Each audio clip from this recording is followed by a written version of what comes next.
पढ़ाई अच्छी करनी है तो बाबू सोना को भगाओ, और अगर गड़े मुर्दे उखाड़ने हैं तो मेरे चैनल में आओ।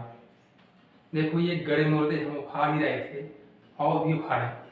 मैं मध्यकालीन का मध्य इतिहास पढ़ा रहा हूँ, जिसके तहत खिलजी वंश चल रहा है, जो कि आपको मैंने बता चुके थे कि ये सल्तनत काल के एक वंश के रूप में चल रहे हैं। 5 वंशों के बारे में मैंने बताया था, जिसमें से ये दूसरा वंश है। पहला जो आया था तो गुलाम वंश आया था, दिल्ली सल्तनत का। अब ये खिलजी वंश है, तो खिलजी वंश के बारे में पूर्णतः जानकारी इस वीडियो के माध्यम से मिलने वाली है, और इसमें कौन कौन सी घटनाएं हुई और इस राजाओं ने कौन कौन से नियम लागू किए, और साथ ही साथ कितना ज्यादा उस समय लोगों को बहुत ज्यादा परेशानी का सामना करना पड़ा था जब ये दैत्य राजा थे जो कि लोगों को बहुत ज्यादा सताया करते थे। उस समय की कंडीशन के हिसाब से हम वो गड़े मुद्दे उखाड़ेंगे और ये कहानी के रूप में आपको हम समझाएंगे। हालांकि जो भी लिखी है पीछे तो वो PCS, UPSC, railway, UPP all एग्जामों में सबके लिए परफेक्ट है। और जो चीज मैं बोलता हूँ वो चीज आप बेहतर तरीके से सुनिए, अच्छे से सुनिए, क्योंकि जो लिखा है वो तो बताऊंगा ही, साथ में जो मैं बोलूंगा वो एक्स्ट्रा फैक्ट्स होंगे। मेरी जो कहानी होगी वो कहानी एक दिलचस्प और उसमें एक घुमावदार कहानी होगी, उसको सुनने में मजा आएगा। तो बने रहिए, बराबर इस सेशन को देखिए और इसको सब्सक्राइब और लाइक जरूर करिए। बोल तो ऐसा रहा हूँ जैसे आप कर ही लेंगे, लेकिन फिर भी कह रहा हूँ कर दीजिए, क्योंकि करेंगे तो सही रहेगा और आपके लिए भी हमारे लिए भी। तो देर न करिए, नीचे लाल बटन है सब्सक्राइब और ऑल में क्लिक करके उसको घंटा दबा दीजिए। तो मैं चल रहा हूँ मध्य भारत के इतिहास में, वो भी दिल्ली के। तो दिल्ली में कौन कौन सी घटनाएं हुई समझिएगा।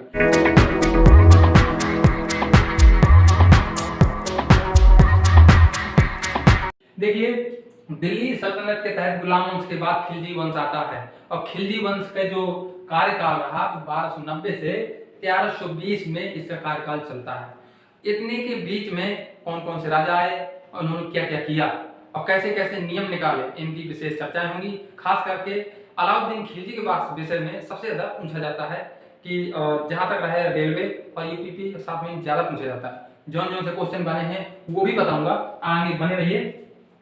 देखिए खिलजी वंश का जो उद्भव हुआ था, तो खिलजी वंश का नींव किसने डाली थी?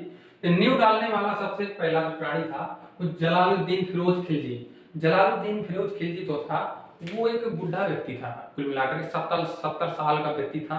ज्यादा मतलब की एज छोटी नहीं थी, उसकी बड़ी एज थी, और वो गुलाम वंश के क्यूमियर्स को मार करके बैठा था। ये जलालुद्दीन खिलजी, उसने खिलजी वंश की स्थापना कर दी थी दिल्ली में, और यहाँ से खिलजी वंश की स्थापना हो जाती है। फिर इसके पश्चात ये अपना शासनकाल खींच के 4 साल ऐसे कुछ चला पाता है।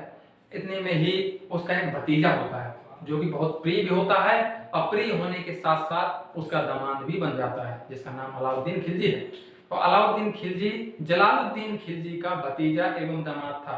उसकी आदतें ऐसी थी जो कि बहुत सकारात्मक सोचता था अपने राज्य के बारे में एवं अपने चाचा के बारे में। तो वो उसने अपनी बेटी का विवाह भी कर दिया था, लेकिन उसको ये नहीं पता था कि ये इतना सकारात्मक सोचने वाला व्यक्ति एक दिन अचानक नकारात्मक सोचेगा और मेरे ऊपर ही प्रहार कर देगा। तो इसी क्रम में चलते हैं कि इसकी क्या क्या कहानी रही। तो जलालुद्दीन फिरोज खिलजी ने जब सर्वप्रथम अपनी राजधानी बनाई थी तो किलोखरी में बनाई थी। कहां पर बनाई थी? किलोखरी। अब किलोखरी दिल्ली के समीप एक स्थान का नाम है जहां पर इसने बनाई थी, और इसने वहां पर अपनी राजधानी बनाई। और इसके साथ साथ इसने इतना विश्वास किया अपने भतीजे के ऊपर कि इसने दक्षिण भारत के अभियान में, भारत का अपना जो ऊपर का इलाका उत्तर प्रदेश, उत्तराखंड, ये उत्तर क्षेत्र पर जाता है, दक्षिण भारत पड़ता है, मध्य प्रदेश, तेलंगाना, तमिलनाडु, आंध्र प्रदेश, ये सब पड़ते हैं। तो यहाँ की मतलब कि अभियान के लिए कहा किसको भेजा गया था? अलाउद्दीन खिलजी को भेजा गया था कि जाइए जाकर के वहाँ के राज्यों को भी पराजित कीजिए। तो वहां पर सबसे पहले दक्षिण भारत में जाने वाला कौन सा शासक था दिल्ली का? वो सबसे पहले बना था कौन? ये अलाउद्दीन खिलजी बना था।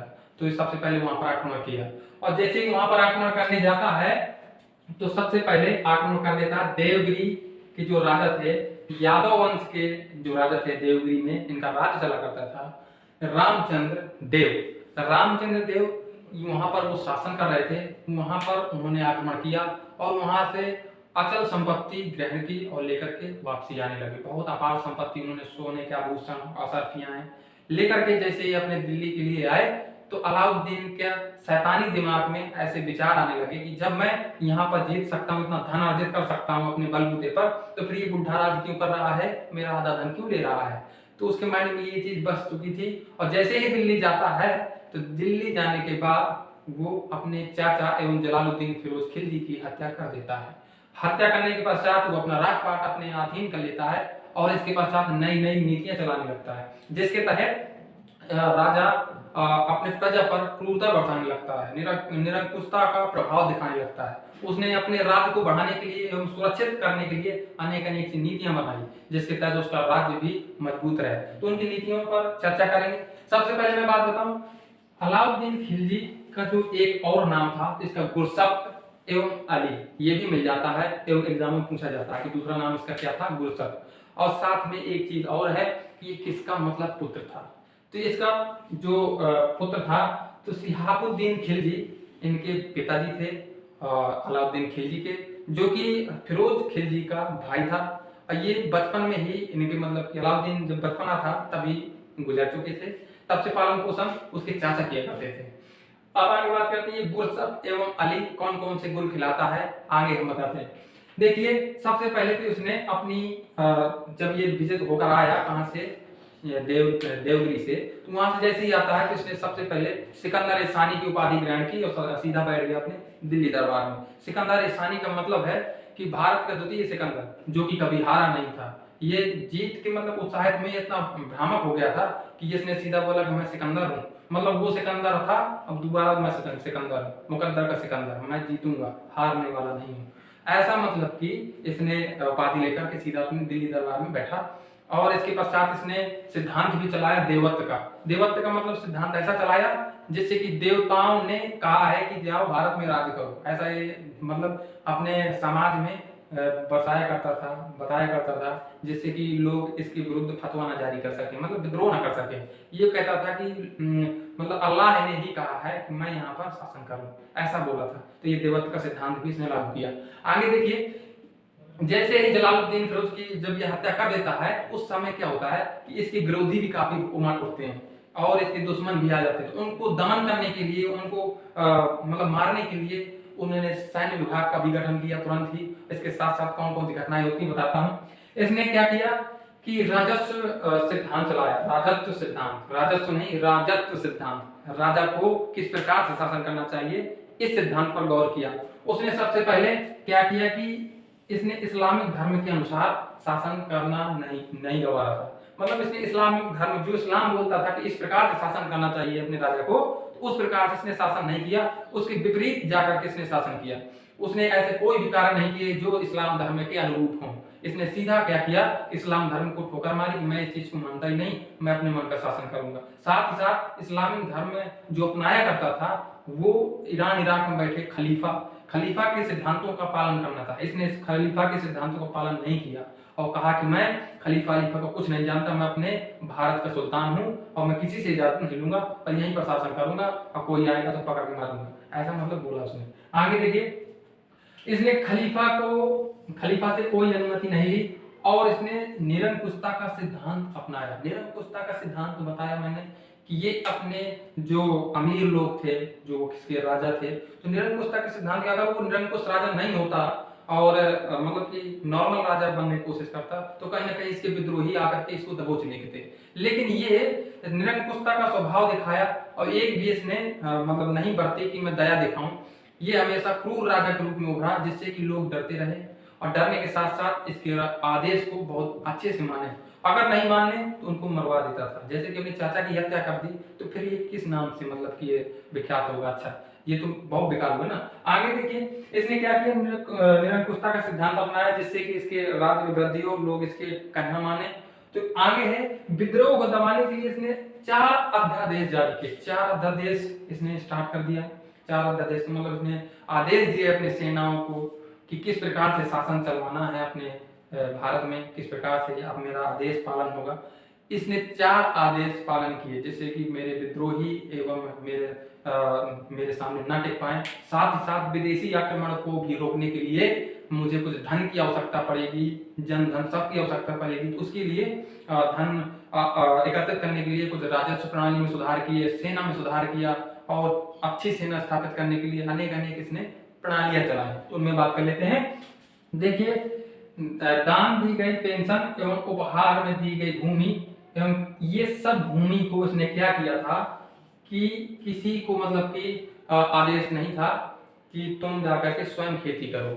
इसने क्या किया कि विद्रोह को दबाने के लिए कि भारत में मेरे खिलाफ कोई विद्रोह न कर दे, इसलिए उसने दान में दी गई भूमि, पहले दान में दे दिया करते थे भूमि और पेंशन के रूप में दे दिया करते थे भूमि का आदान प्रदान ज्यादा हुआ करता था। इस हिसाब से उसने ये चीज बंद कर दी, क्योंकि ये सबसे ज्यादा जो जमीन हुआ करती थी तो अमीर लोगों के पास हुआ करती थी। अमीर मतलब कि एक फारसी और भी शब्द है अमीर, जिसके डेट में आज भी बोलते हैं रईस अमीर, तो उस समय उनका अमीर, जैसे कि हम भारतीय शब्द में बोलते हैं सरदार या फिर बोल देते हैं जमींदार, ये बोल देते हैं। तो जमींदार थे वही अमीर थे। तो अमीरों के जो है उसने जो भूमि दान प्रदान किया करते थे, इसमें भी उसने क्या किया, रोक लगा दी और साथ में उनको खालसा में चेंज कर दिया। खालसा का मतलब उसने सरकार के अधीन कर दिया कि सब ये सरकारी जमीन है, मतलब जो दिल्ली का सुल्तान होगा तो उसको सरकार को खालसा कहा करते थे, तो उसने सरकार में चेंज कर दिया और इनसे अधिकार हटा दिया, जिससे कि होगा क्या कि इनके पास जमीन नहीं रहेगी और जब ये निर्धन हो जाएंगे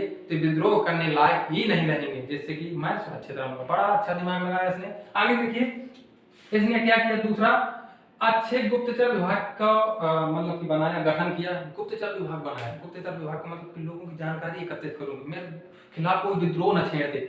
अगर कहीं फुसफुस भी होती थी तो इसके गुप्तचर आके बता देते थे कि वो आपके खिलाफ कुछ कार्रवाई करने की योजना बना रहा है, तो वो रातों रात जाकर के उसको मार देते थे, जिससे वो विद्रोह होने की कोई शंका नहीं रहती थी। तो ये गुप्तचर विभाग भी बनाया अपने राज्य को चलाने के लिए एवं विद्रोहों को दबाने के लिए, जिससे कोई विद्रोह न कर सके। आगे देखिए, इसने शराब, भांग, जुआ जैसे क्लब वगैरह हो गए, इनको भी बंद करवा दिया इसने। जिससे क्या होता है कि अगर क्लब चलेंगे वहां डांस होगा, जुआ होगा, ये सब क्या होगा, वहां पर लोग आएंगे, बड़े बड़े लोग आएंगे, बड़े बड़े लोग आएंगे तो भांग पी के कौन सा दिमाग में उनका चल जाए, अनाड़ियों का दिमाग कि राजा के खिलाफ फतवा जारी कर दो और चलो युद्ध करें और उसको हटा दिया जाए। तो एकजुट ना हो पाए और उनको एक दूसरे से मिल ना पाए, जिससे कि मेरे खिलाफ विद्रोह कर दे, इसलिए उसने जुआ और गांजा और ये दारू शराब में सब में रोक लगा दी और कहा कि अपने चुपचाप घर में बैठो और वहीं पर भांग वांग पियो, वही सही है, यहाँ पर मत आना क्लब में। ये चीज मतलब किसने कहा, अलाउद्दीन खिलजी ने अध्यादेश में जारी कर दिया। आगे देख लीजिए, अगला जो चौथा था तो उसने कहा अमीर और सरदार को शादी, और जैसे कि शादियां होती थी अमीर लोगों की, सरदारों की, तो उसने क्या किया कि शादी में भी रोक लगा दिया और दावतों में भी रोक लगा दी।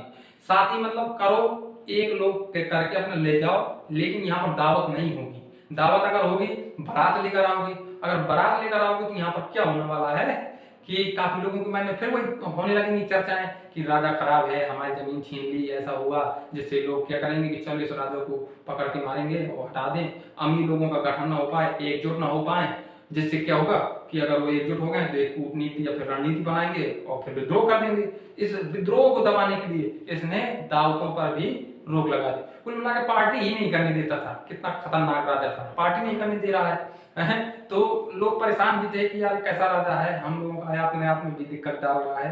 तो फिर भी वो अपने राजकाज में जो रहा तो खतरनाक तरीके से इसे चलाता रहा। आगे देखिए, इसने और भी एक उठाया, ये 4 सिद्धांत तो इसने लागू कर ही दिए, साथ में हिंदुओं पर भी इसने भयंकर मतलब कि अत्याचार बरसाया। इसने क्या किया कि हिंदुओं को निर्धन बनाने के लिए, मतलब कि भिखारी बनाने के लिए इसने एक अच्छा नियम निकाला, भू राजस्व की दर को बढ़ा दिया। भू राजस्व का मतलब है कि जब वो एक खेत में क्या हुआ करता था कि 10 कुंटल अनाज हुआ करता था, तो उस समय उस 10 कुंटल का वो ले लिया करते थे, मतलब कि 25% ले लिया करते थे पहले के राजा, लेकिन इसने बढ़ा करके सीधा आधा कर दिया। मतलब कि 2.5 कुंटल पहले ले लिया करते थे 10 कुंटल में पहले के राजा, 10 कुंटल अनाज में, लेकिन अब इसने क्या किया था कि 50% कर दिया था, 1/2 कर दिया था। तो मतलब सीधा सीधा 5 कुंटल सीधा राजस्व में जाएगा, 5 कुंटल अपना खाओ पियो बच्चे पालो, ऐसा कर दिया था, जिससे कि हिंदू भी बहुत गरीब हो गए थे। भाई खाद दाद भी लगता है, सब कुछ लगता है, कुछ नहीं कर पा रहे थे, सिवाय सरकार ही काफी तरीके से बढ़ रही थी, जिससे क्या होता है उसकी सरकार में अनाज, सरफियां, धन दौलत काफी इकट्ठा हो रही थी। और वो सब प्रक्रिया इसलिए चला रहा था जिससे कि मेरा शासन मजबूत हो जाए, विदेशी आक्रमण भी अगर होते हैं तो उनको मैं रोक सकूं। और हुए भी। सबसे ज्यादा क्वेश्चन दिया था कि सबसे ज्यादा मंगोलों का आक्रमण किसके शासनकाल में हुआ? अलाउद्दीन खिलजी के शासनकाल में हुआ। 6 बार मंगोलों ने इसके शासनकाल में क्या किया था? आक्रमण किया और सबका इसने सामना किया। लेकिन एक दो ऐसे राइटर है जो कि लिख दिया होगा, ये फिर सत्य है, लेकिन राइटरों ने लिखा कि जब मंगोलों ने आक्रमण किया था 13 दिन अपने घर से नहीं निकला था ऐसा लिखा है। फिलहाल वो इतना ज्यादा इतिहास में नहीं जाया जाता। और जियाउद्दीन बर्नी और जैसे ये लोग रहे राइटर, इन्होंने कुछ दर्शाया, उससे पता चलता है। भाई हम लोग तो थे नहीं इतने साल, बता दें सब, ठीक है। तो हिंदुओं को इन्होंने निर्धन बनाने के लिए नियम निकाले। साथ ही साथ इसने कुछ व्यवस्थाएं लागू की राजस्व विभाग में। राजस्व व्यवस्था बनाने के लिए कई नियम निकाले जिससे कि राजस्व में बढ़ोतरी हो। जैसे कि इसने लगान वृद्धि की। लगान वृद्धि कैसे कर दी? जैसे मैंने बताया 1/3 से 1/2 में ले गया। मतलब है कि 25% से सीधा 50 में पहुंच चुका था। 50% का सीधा लेने लगा, आधा ले जाता था सीधा राजकाल में। इसने क्या किया? चराई कर एक्स्ट्रा लगा दिया। ऐसा कौन सा राजा था जिसने चराई कर एवं गढ़ी कर लगाया था? गढ़ी कर का मतलब घर का कर, जहां पर रहते थे व्यक्ति उसका भी कर लगाया। और चराई कर क्या था? दुधारू पशुओं के ऊपर लगा दिया। दुधारू पशु जो दूध देते थे वो जहां चरने जाते थे तो चरने का भी रुपया लेता था ये अलाउद्दीन खिलजी। तो वहां पर भी इसने टैक्स लगा दिया, उनको भी टैक्स भरण पोषण किया करते थे। लोग परेशान होते थे। अब बताओ अगर कोई चिड़िया भी चुना आता था उसका भी टैक्स लगाना, क्या यार मेरे। अब देखिए इसने क्या किया? चराई कर एवं गढ़ी कर में भी टैक्स लगा दिया, और जिससे कि इसकी आमदनी खूब हो और राजस्व खूब एकत्र हो जाए। इसने भूमि पैमाइश करवाई। सबसे पहले इसने क्या करवाया था? ऐसा दिल्ली का कौन सा सुल्तान था जिसने भूमि पैमाइश करवाई थी सर्वप्रथम? भूमि पैमाइश का मतलब है इसने दिल्ली के आसपास के इलाके में इसने भूमि को नपवाया और पूरा एकत्र ब्यौरा बनवाया कि कितने बीघा जमीन है, और आंकड़ा लगाया कि इस बीघे जमीन से कितना मुझे राजस्व आना चाहिए। भले ही अगर कम पैदावार होता है तो जमींदार मारे जाएं या फिर वहां की जनता मारी जाए, मुझे इससे मतलब नहीं है। वहां से अगर 1 बीघे में अगर 10 कुंटल पैदा होता है तो उसके हिसाब से 5 कुंटल मेरे पास आना चाहिए। अगर 100 बीघा है पूरे क्षेत्र में तो फिर समझ लो 500 कुंटल मेरे घर में आना चाहिए। ऐसा मतलब ये नियम निकाला था। इसमें भूमि की नापतोल करवाई और उसका सीधा आधा हिस्सा बोला कि मुझे आना चाहिए, भले कैसे भी आए। तो ये थी इसकी नियम। आगे देखिए भूमि के पैमाइश करवाई जो कि सर्वप्रथम इसी राजा ने करवाई थी। राजस्व को जमा करने वाला विभाग बनाया। भाई इतना सारा मतलब कि जब राजस्व आएगा तो उसके लिए विभाग भी बनाना अति आवश्यकता है। इनको पढ़िए क्योंकि भाई इतना सारा आ रहा है तो कंट्रोल करने के लिए भी कोई चाहिए भाई। अब अलाउद्दीन खिलजी तो उसको गल्ला पानी उसको मतलब नापता थोड़ा पड़ेगा, उसने एक विभाग बनाया। विभाग कौन? उसका नाम क्या दिया? दीवान ए मुस्तखरात। दीवान ए मुस्तखरात के नाम से एक विभाग बनाया और उसकी जो देखभाल भी करता था उसको नाम भी मुस्तखरात ही रखा। जैसे कि आज के क्षेत्र में हम पटवारी कह देते हैं, तो पटवारी किसे कहते हैं? आप ये शायद जानते होंगे। अरे लेखपाल, लेखपाल को पटवारी कहते हैं। जो राजस्व विभाग का छोटा एक अधिकारी होता है हमारे क्षेत्र में जो कि देखभाल करता है, कुछ जमीन विभाग के रुपया ले जाता है, टैक्स दिया करता है, वो भी सचिव वगैरह मिलकर। ऐसे ही था ये भी। तो ये टैक्स वैक्स जो वसूली करके आया करते थे तो मुस्तखरात उसकी देखभाल करता था, उसका नाम था। आगे देखिए इसने खम्स पर भी इसने टैक्स लगा दिया। खम्स क्या है? जो कि वो छोटे मोटे जो सरदार हुआ करते थे ये दूसरे राज्यों में हमला कर दिया करते थे और उनसे जो लूट करके जितना सामान लाया करते थे धन दौलत, उसका भी टैक्स भरना पड़ता था सुल्तान को। तो उसका कितना टैक्स हुआ करता था? तो पहले जो राजा लगवाया करते थे मतलब गुलाम वंशों से चला आ रहा है वो 1/4 लिया करते थे। लेकिन इसने क्या किया? 1/3/4 कर दिया इसने, मतलब 75% कर दिया। ये नहीं कि लूट कमाने भाई उसने भी कहा फ्री का तो है, तुम 25% रखो मुझे 75% दो तभी तुम जी पाओगे, नहीं तो कुछ भी नहीं दूंगा, सब लीज लूंगा। तो लोगों ने सोचा चलो लूट का ही तो है, हमारा हमको उगाते पीते हैं जो भी है तो चलो ठीक है 25% में हम जी लेंगे, बाकी इसको दे दो।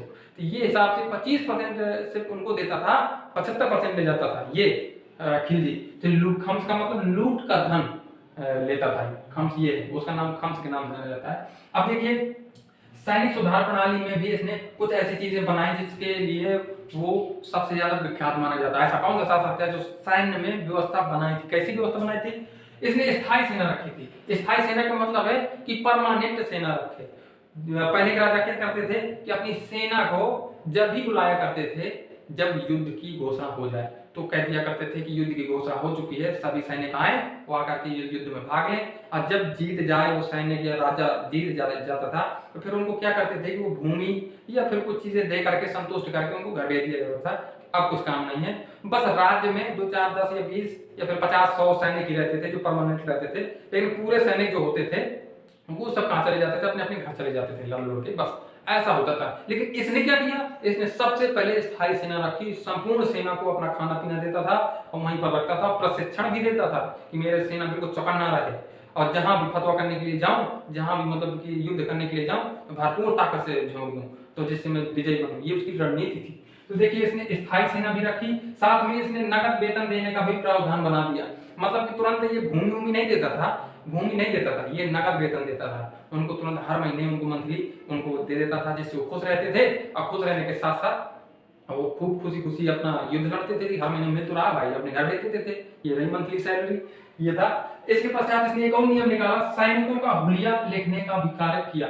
सैनिकों का हुलिया आज भी लिखा जाता है। मतलब अगर हम किसी फौजी या फिर कुछ भी में जाते हैं तो हमारी एक पहचान होती है। पहचान किस तरीके से होती है कि हमारा नाम, पता, साथ में हमारा तेल मार्क, कट मार्क्स, हर तरीके के मार्क्स हमारे डॉक्यूमेंट सर्टिफिकेट में चढ़ाए जाते हैं, जिससे कि अगर हमारा नाम न ढूंढी मिले तो हमारे मार्क्स तो वगैरह कट मार्क्स या तेल मार्क्स पता चल जाए, जिससे पता चल जाए कि ये मर गया तो किस घर का प्राणी है। तो इससे इसने क्या किया था कि हुलिया लिखने की प्रथा भी इसने चलाई, सबसे पहले चलाई। जैसे पहले मर जाते थे, क्या पता किस का सैनिक है, कहाँ है, क्या पता वहीं युद्ध भूमि में सड़ रहे हैं, लेकिन ये इसने क्या किया था कि अपने सैनिकों को हुलिया लिखने का कार्य किया, जिससे कि लोगों को पता चले, अपने सैनिकों की गणना भी हो सके कि कितने सैनिक हमारे हैं।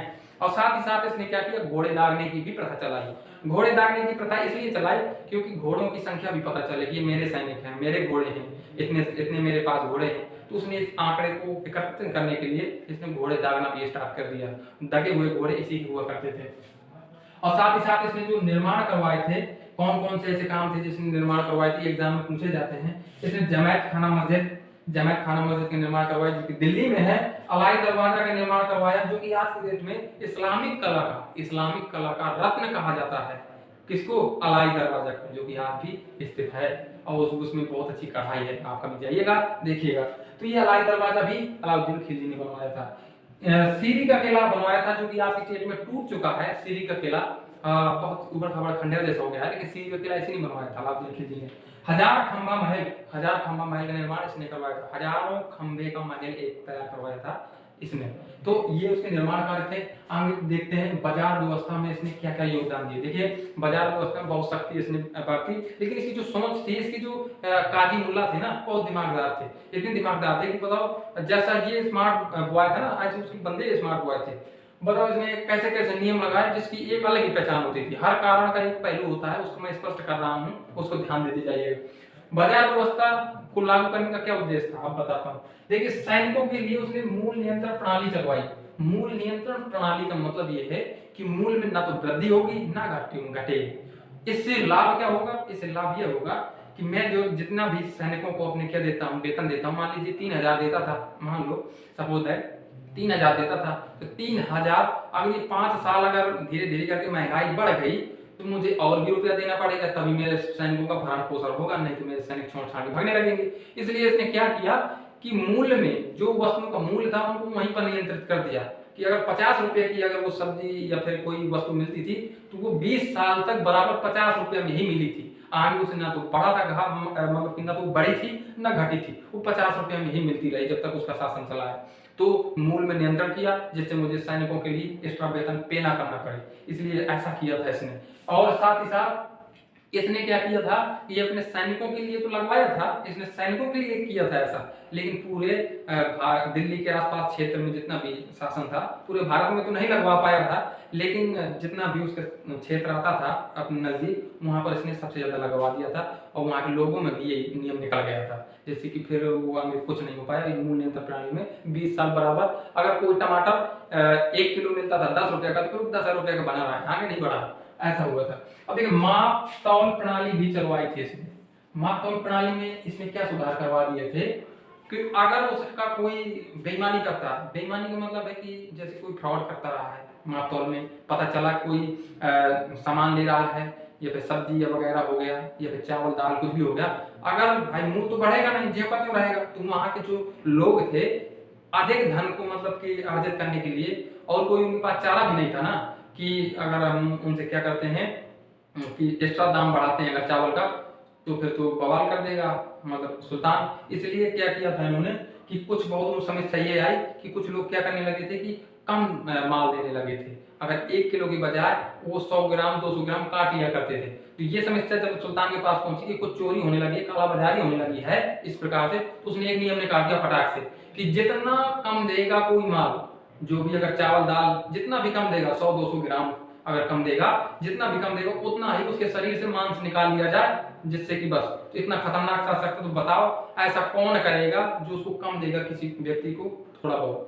कोई नहीं करेगा भाई, मांस थोड़ा कटवाना है, मर जाएंगे आप, है कि नहीं? तो ऐसा होता है। तो उसने क्या किया कि ऐसा चीजों में कंट्रोल करने के लिए, कालाबाजारी को खत्म करने के लिए ये नियम निकाले, उतना ही मांस कटवाने के लिए जब कह दिया। और साथ में उसके जो सैन्य विभाग के जो अधिकारी हुआ करते थे, टहलते रहते थे, और टहलने के साथ उसने विभाग भी बना दिया था माप तौल का कि अगर कोई ऐसा व्यक्ति मिल जाता है, चेकिंग करो, अगर इसके पास माल कम मिला है तो किस दुकान से लाया है, उसकी भी जांच पड़ताल की जाए और उसका मांस काट लिया जाए जितना कम दे दे।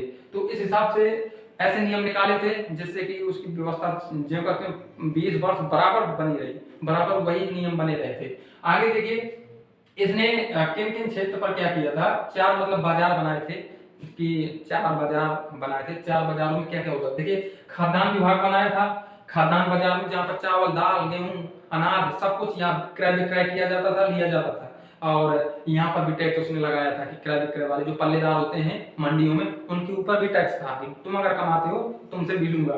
फिर इसके पश्चात निर्मित वस्तुओं के बाजार पर भी इसने कर लगा दिया था। निर्मित वस्तु जहाँ फैक्ट्रियां लगी थी, उसके कारखाने, वहां भी कर लगाया था। और जितना भी निर्मित वस्तुओं वाला काम होता था तो एक जगह होता था, कपड़े हो, बुनकर हो, कुछ भी हो, गिलास चुकलिया जो भी बनती हो, वो सब कुछ के ऊपर कर लगाता था। एक अलग ही बाजार बना दिया था उसका।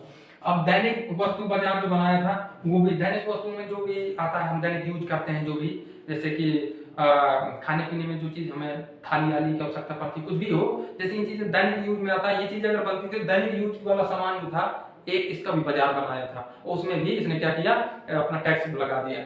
और फिर इसके पश्चात पशु एवं दास बाजार भी बनाया था। पशुओं का क्रय विक्रय होता था और दासों का भी क्रय विक्रय होता था। मतलब दास दासी एक जानवर के रूप में भी मानी जाती थी, जानवरों जैसा बेचा जाता था, खरीदा जाता था दासों को।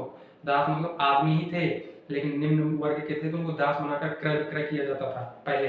ये इसी के जमाने में नहीं, अनेक राजाओं के शासनकाल में ये चीज तो चला है। तो दासों का क्रय विक्रय, पशुओं का भी एक बाजार लगा करता था, और उसमें जो दलाल हुआ करते थे तो उनके ऊपर भी टैक्स था। ठीक है, आगे देखिए इसने साम्राज्य विस्तार में क्या क्या काम किए। अपने साम्राज्य को विस्तार करने के लिए इसने कुछ अभियान चलाए, ऐसे अभियान चलाए जिसमें इसने विजय प्राप्त हुआ। जैसे कि गुजरात में भी इसने सबसे पहले आक्रमण किया, गुजरात गया, वहां विजय हुआ। रणथंभौर में गया, चित्तौड़ में गया। चित्तौड़ को तो आप पता होगा, एक मूवी भी आई है पद्मावत। पद्मावत किसके नाम पर बनी है ये बताएंगे। देखिए कहानी ये जो है तो इतने बड़े साक्ष्य नहीं मिलते हैं, अनेक अनेक राजाओं के जो राइटर रहे तो अलग अलग मिलता है, अपने राजा के हिसाब से लिख देते रहे भाई। अगर चित्तौड़गढ़ का कोई लेखक होगा अपने हिसाब से लिख देगा कि राजा रतन सिंह ने उसको बहु मारा, वो धोखे से मार दिया। अब यहाँ से अगर उसका कोई बरनी है, कोई जलालुद्दीन बरनी है, कोई भी है, वो तो अपने सुल्तान के प्रति लिखेगा कि हमारे सुल्तान ने उसको 3 दिन तक तो खाना नहीं दिया, अंदर बैठ दिया। फिर इसके पश्चात वो डर के भाग गया, पद्मावत डर की वजह से उसमें गई, मतलब जौहर प्रथा कर ली। तो ये अलग अलग मतलब कि उनके कवि थे, अपने राजा के प्रति ही गुणगान गाया करते थे। तो इसमें इतिहास जो बिखरने लगता है। तो जो इससे निचोड़ आया, तो ये निचोड़ आया कि देखिए इसमें जो मलिक मोहम्मद जायसी 1540 में एक किताब निकालते हैं। मलिक मोहम्मद जायसी अपनी किताब में लिख देते हैं पद्मावत। पद्मावत एक पुस्तक है उसकी, आपने पढ़ी होंगी हिंदी में। उसमें मिलता है इसका विवरण चित्तौड़गढ़ का। तो चित्तौड़गढ़ में राजा रतन सिंह की कहानी है, गोरा बादल की कथा है। गोरा बादल कौन थे? राजा रतन सिंह के सेनानायक थे, जो कि अलाउद्दीन खिलजी को वहां पर युद्ध किया, और राजा रतन सिंह को छुड़ा करके लाए और ला करके युद्ध किया। और फिर इसके गोरा बादल अपने वहीं पर दम तोड़ देते हैं, दोनों मतलब मर जाते हैं। फिर राजा रतन सिंह का युद्ध चित्तौड़गढ़ में होता है, भीषण युद्ध होता है, राजा रतन सिंह मारा जाता है। और मरने के पश्चात ही पद्मावती इतनी सुंदर थी, जिसके पीछे वो पड़ा था अलाउद्दीन खिलजी, देखने के लिए पड़ा था बस, और कुछ नहीं, मतलब देखना चाहता था कि कितनी सुंदर है, बहुत सुना है, बहुत सुंदर रानी है राजा रतन सिंह की, मुझे देखना है। तो दिखाया भी है, एक शीशा लगा करके बड़ी दूर से पानी में फिर दर्पण डलवा करके इस प्रकार से चित्र दिखवाया भी था कि मरो यार, देख लिया जा, लेकिन हमारा राज्य का कंटक करो, इस हिसाब से मतलब कि दिखाया भी गया था उसको। लेकिन उसका कहाँ मन भरने वाला था, उसने युद्ध किया, राजा रतन सिंह मरे। मरने के पश्चात फिर वो पद्मावती जो महारानी थी उनकी, वो जाकर के जौहर कर गई। जौहर का मतलब सती हो गई, कूद गई, इसमें हवन कुंड में जल के भस्म हो गई, ये उनकी प्रथा थी। तो देखिए इसने जो था गुजरात विजय में सबसे बड़ा एक धन पा गया था, वो धन का नाम था मलिक काफूर। मलिक काफूर इसका सेना नायक था बहुत अच्छा, जो कि गुजरात में ही इसको मिला था। एक वहां दास बन के रहा करता था उसके शासनकाल में, तो उसने उसको खरीद लिया था 1000 दिनार। 1000 दिनार में इसको खरीदा गया था, इसलिए इसका नाम एक 1000 दिनारी के नाम से भी जाना जाता है। तो 1000 दिनार में इसने खरीदा था उसको। 1000 दिनार मतलब सोने के सिक्के 1000 थे, उसमें खरीदा था इसने। तो 1000 दिनारी था मलिक काफूर, और इसको खरीद करके अपना सेना नायक में किया। बहुत ज्यादा इसका विश्वसनीय व्यक्ति था, और था हिजड़ा। हिजड़ा था, ऐसा नहीं ये नपुंसक था, न तो पूर्णतः ये महिला था, न तो ये पुरुष था, नपुंसक था। और इसका बहुत ज्यादा सहायता भी दी थी, मतलब दक्षिण अभियान में इसने बहुत अच्छी अपनी फतह हासिल की थी, जिससे बहुत खुश हुआ था। देखिए बंगाल में भी इसने फतवा जारी किया, और बंगाल में भी विजित रहा, और रणथंभौर चित्तौड़ यहाँ सब जीतता चला गया था। इसका विस्तार काफी हो चुका था दक्षिण भारत में भी।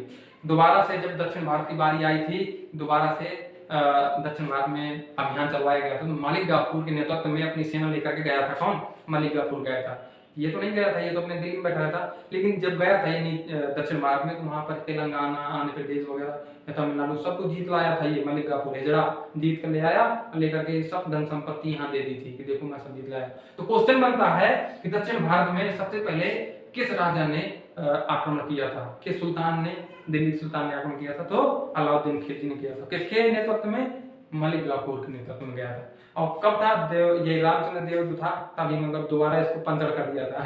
एक बार तो अपना लूट लाया था, दोबारा इसका भी गया तब लूट लाया था। बेचारो यादव वंश के देव रामचंद्र देव तो पागल बन गए थे, क्या बहुत बिगाड़े।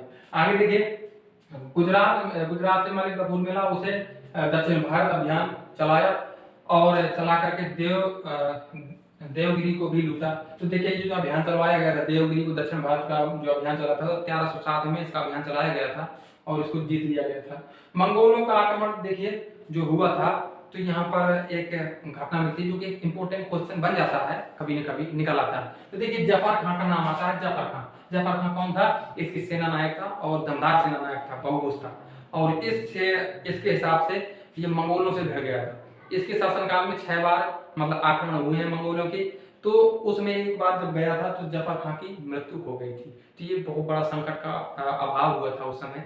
तो उसी हिसाब से इसका नाम ज्यादा आ जाता है इतिहास में। अपन सब याद है कि जफर खान जो है तो किसकी सेना में शामिल रहा करता था? तो ये यही खिलजी के शासनकाल में रहा करता था। फिर इसके पास आता जाता है, देखिए खिलजी की आर्थिक स्थिति का पता कैसे चलता है? इतिहास में अगर आर्थिक स्थिति जो चलती है उसके हिसाब से बताया गया कि ये सब कैसी व्यवस्था लगाई इसने, तो किस हिसाब से हम पता कर पाएंगे? तो देखिए किसकी किताब में लिखा है, मैं बताता हूँ। जियाउद्दीन बर्नी की कृति में, जियाउद्दीन बर्नी एक राइटर है, जिसकी कृति में इसकी आर्थिक स्थिति का पता चलता है। किसकी? अलाउद्दीन खिलजी के बारे में। तो उस किताब का क्या नाम है? इस किताब का नाम बहुत इंपॉर्टेंट है, पूछता है, फिरोज शाही पुस्तक का नाम है, जो कि जियाउद्दीन बर्नी ने लिखी है। इसमें इसका विवरण मिलता है इसकी आर्थिक नीतियों के बारे में। ठीक है, इंपॉर्टेंट है, याद रखिएगा।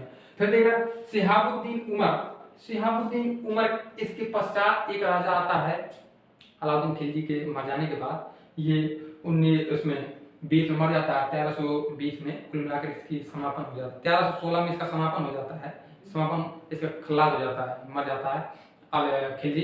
फिर इसके पश्चात क्या होता है कि जियाउद्दीन उमर जो है कुछ समय के लिए, 2-3 महीने के लिए शासक बनता है, और वो कुछ नहीं कर पाता।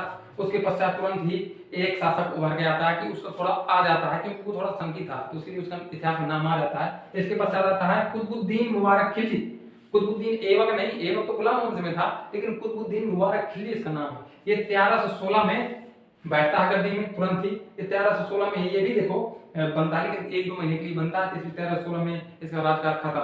लेकिन कुतुबुद्दीन मुबारक खिलजी 1316 में बैठता है, और 20 तक इसका शासन चलता है, 1320 तक इसका शासन चलता है। और इसके बारे में कहानी ये है कि ये पागल एवं दिवालिया था, मतलब पागल टाइप का था, न तो इसके पास दिमाग था शासन चलाने का, न कुछ भी। बस कभी कभी तो ये क्या किया करता था कि नग्न होकर अपने दरबार में आ जाया करता था। कभी कभी औरतों की साड़ी या वस्त्र पहनकर अपने दरबार में नाचा करता था। ऐसा तो राजा था, तो कुल मिलाकर के लुटिया लुमाने में लगा था।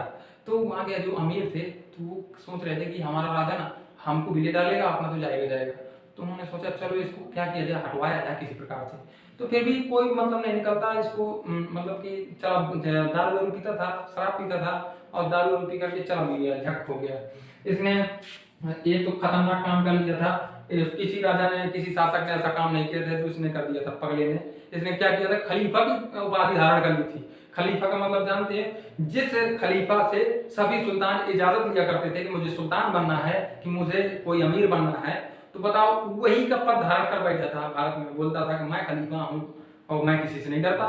तो ऐसा ही सुल्तान था जो कि पागल था और पागलपंथी का शिकार हो गया। और फिर इसके पश्चात एक राजा का और नाम मिलता है जो कि नरीशुद्दीन खुसरो खां। नरीशुद्दीन खुसरो खां का नाम मिलता है, जो कि ये भी खींच के 2 महीने के लिए बना था, ज्यादा नहीं बन पाया। ये आर्यों शासक ये भी था। तो वहां के अमीरों ने ये सोचा कि ये कुछ नहीं कर पाएगा, कुछ नहीं कर पाएगा, इसलिए क्या किया जाए, इसको हटा दिया जाए, कोई ऐसा शासक बैठाला जाए जिससे कि यहाँ पर शासन करे, शासन करने के पश्चात अच्छा शासन चलाए दिल्ली में। इस हिसाब से एक इसकी हिस्ट्री ये भी है कि नरीशुद्दीन जो था ये हिंदू से मुसलमान में चेंज हुआ था। ये हिंदू था, हिंदू के बाद फिर नरीशुद्दीन खुसरो खां बना, फिर कहीं इसने शासन किया खींच के 2 महीने, और फिर इसके पश्चात शासन की बागडोर नहीं संभाल पाया। वहाँ के अमीरों ने ये सोचा, वहाँ के सरदारों ने सोचा ये कुछ नहीं कर पाएगा, मतलब झट है, और इसकी जगह दूसरा कोई शासन लाया जाए जिससे कि यहाँ की व्यवस्था अच्छे से चलाए। जहाँ तक अगर खिलजी वंश की बात करूँ तो दमदार खिलजी वंश यही था, अलाउद्दीन खिलजी, जिसने इतनी खतरनाक नीतियों के साथ शासन किया। और आज भी जहाँ पर ये गड़ा है ना, मतलब कि आज भी इसकी समाधि बनी है दिल्ली में, जाकर कभी देखिएगा, दिल्ली में इसकी समाधि बनी है पत्थर से ढकी हुई। तो नरीशुद्दीन खुसरो खां ये भी बीच में समाप्त हो गया। फिर तुगलक वंश की यहाँ से नींव पड़ जाती है, गयासुद्दीन तुगलक यहाँ पर बैठ जाता है आकर के और अपना शासन चलाने लगता है। तो नेक्स्ट वीडियो में तुगलक वंश को भी हम पढ़ाएंगे, तो पूरा तुगलक वंश चलेगा, गयासुद्दीन तुगलक, और फिर इसके पश्चात यहाँ पर कुछ कवि आते हैं, इब्न बतूता और वगैरह तुगलक वंश में आ जाते हैं, और वो भी रहला नामक पुस्तक लिखते हैं, उसमें भी कुछ मिल जाता है इतिहास के बारे में। और एक तो बता ही दिया था मैंने कि सबसे ज्यादा जो हमारे तबला के आविष्कारक जो थे हमारे कौन थे, याद नहीं आ रहा है, खुसरो था उनका, खुसरो नाम था, जो राइटर थे हमारे तबला के आविष्कारक थे सबसे पहले। तो वो 5 राजवंशों में रहे हैं, जो कि यहाँ पर बलबन से लेकर के खिलजी, तुगलक, इन वंशों में अलाउद्दीन खुसरो था, या फिर याद नहीं आ रही, बता देंगे। फिलहाल वो थे, तो 5 राजवंशों में ही मतलब इसने पूरी इतिहास लिखा है और मौजूद भी रहे हैं। ठीक है, तो ये सेशन पूरी तरीके से देख लीजिएगा, और अच्छा लगे दोबारा देख लीजिएगा, मैं तो कहता हूँ दोबारा देख लीजिएगा। फिलहाल ये सेशन में मजा आया है कहानी के रूप में। अब तुगलक वंश की बारी, तुगलक वंश में कौन कौन राजा रहे, कैसे आए और किस प्रकार से ये अपना शासन चलाया, इसके बारे में बताऊंगा। इससे पहले आप इसको बंद करो, इससे पहले मैं कहता हूँ सब्सक्राइब करो और इसको लाइक करो, हो सके तो शेयर थोड़ा कर दो, क्योंकि शेयर अगर कर देंगे तो हमको थोड़ा बढ़ती दिखाई भाई, इतना तो कर सकते हैं, थोड़ा दिन पसीना निकला है तो कुछ तो कर दीजिए। तो उसको शेयर करिए और जहां तक हो तो फैला दीजिए, और इस सेशन का लाभ मैं बराबर इसको चलाता जाऊंगा। इसी प्रकार से क्रमवार एक श्रृंखला देते जाऊंगा। ये देखिए इतिहास का 3रा वीडियो है, अब 3रा, 4था, 5वां सीरियल से पढ़ता जाऊंगा। ठीक है, तो इसी प्रकार से आप बने रहिए बराबर।